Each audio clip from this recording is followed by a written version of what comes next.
great, enjoying their summer. It's very hot here.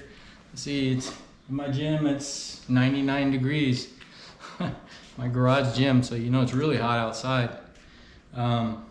Anyways, I'm used to the heat, live in Texas my whole life. Today we're going to talk about a new shoe which I'm really excited about. It's the Nike Pegasus 3. Wow. When I first started road running, I've been running for over 20 years, maybe longer, 25 years. But probably half of that time I used Nike. I used to use the Air Stab, the Air Pegasus, some Nike Foam Flights.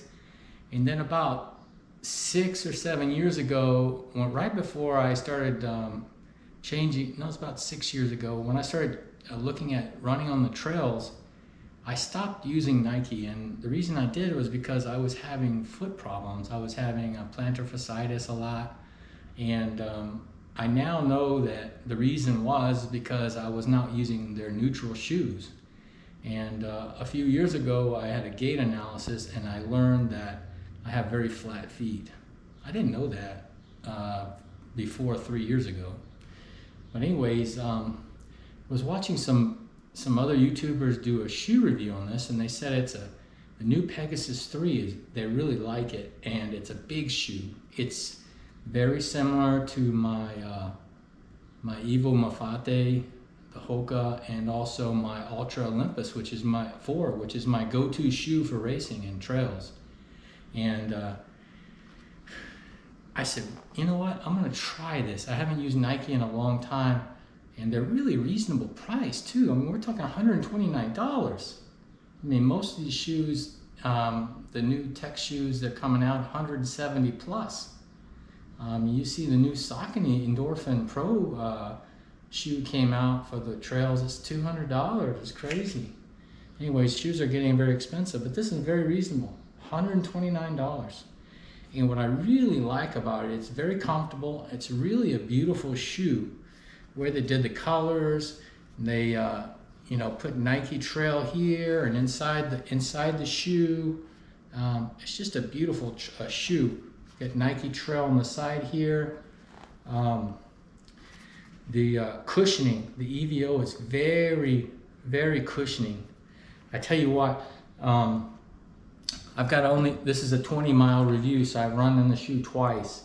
And the first time I ran in this shoe a few days ago, when I first started running, and I say the first 1 or 2 miles, there was so much spring back and cushion. I guess it's a lot like their marathon shoes that the pros use. But it was like, I mean, I was thinking this is like a Hoka Speed Goat on steroids. I mean, it was just so much cushioning. And I was almost worried that it was too much because I was getting a lot of spring. And I'm not used to that kind of shoe. And after a few miles, it settled down. And my first run was about 6 miles. No, it was about 8 miles. And very comfortable ride.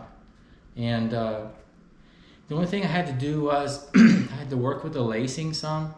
The laces, that's my only negative about the shoe. The laces are a little bit narrow than I would like. I would like them to be a little bit wider, thicker laces.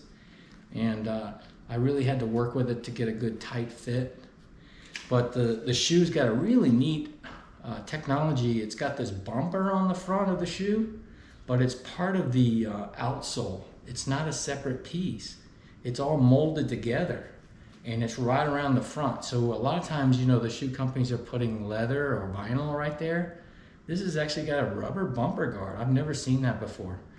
And the tongue has got a kind of a wing on it. So it kind of goes around your foot so it doesn't move around so much. I really like that. Got a very classic heel collar, so it's very tight. And it's actually got a kind of a pull lug here, so you can help pull your shoes on and off. This shoe, the Pegasus 3, is good for, they're saying, and I agree with them, it's good for the road and it's good for the trails.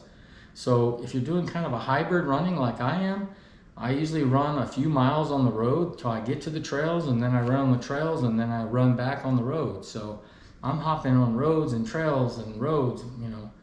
And this shoe, it's got lugs on the bottom for trails and going down hills, but it's not so serious that you're gonna be uncomfortable on the roads with it. So I think it's a really good shoe.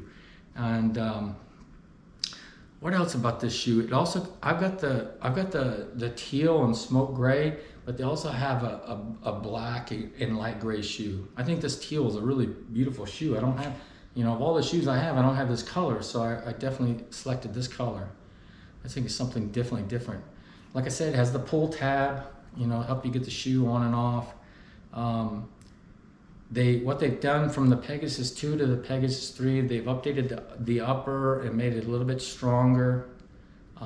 Weight, about the same, around the same as Olympus and the Evo Mafate. It's about 10.9 ounces and a size 9.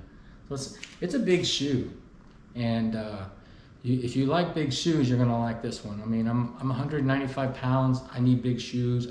You know, this one's got a heck of a lot of cushion, and the outsole is sticking out a bit, kind of like the Hoka Clifton Edge. It's kind of a unique design. It's very comfortable. The toe box is medium. Had no problem with the toe box. You know, like I said on previous tech reviews, I've got a wide foot. I mean, I never buy a wide, but I've got bunions, so I cannot wear a narrow shoe. I mean, I can't wear Solomon. I can't wear many brands that are narrow, traditionally narrow. But this one fits really good. So I think it's really true to size. I wear 11, so it's real true to size. What else? Heel stack. They're saying 36 millimeters and 4 foot 26 millimeters. It's almost a 10 millimeter difference drop. Let's check it out. So we want to be 36 millimeters. Let's see what this guy measures. Yep. I'm looking at, I'm showing about 37. Pretty big stack up in the back. And in the front, there is a big drop, 26.5. Really, that's a heck of a drop. It's like a 10 millimeter drop. I think that's the biggest drop I've ever had in a shoe. My plans is to put this in my rotation. So, like I said, I'm wearing Hoka Cliftons. I still wear some Mach 4s. I wear Lone Peaks. I wear Ultra Olympus 4s. I've got about 5 or 6 shoes in my rotation. Then I've got some oddballs like my Luna sandals, and I've got some Escalante. So I try not to wear the same shoe more than, say, twice in a week. And I think this is going to be a really good entry into my shoe rotation, because it's very different but very comfortable, and I'm real happy with it so far. Really nice lugs on the bottom. The only thing I'm concerned about is also the EVA is so soft and spongy. I'm wondering how long that's going to last. I don't know if the shoe's going to go 200 miles.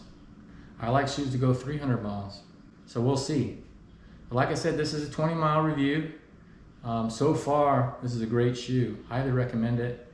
One bit of caution though, you know, I read in the news that Nike's Vietnam plant is shut down. You know, I've been in, like I've said before, I'm in procurement, electronics procurement.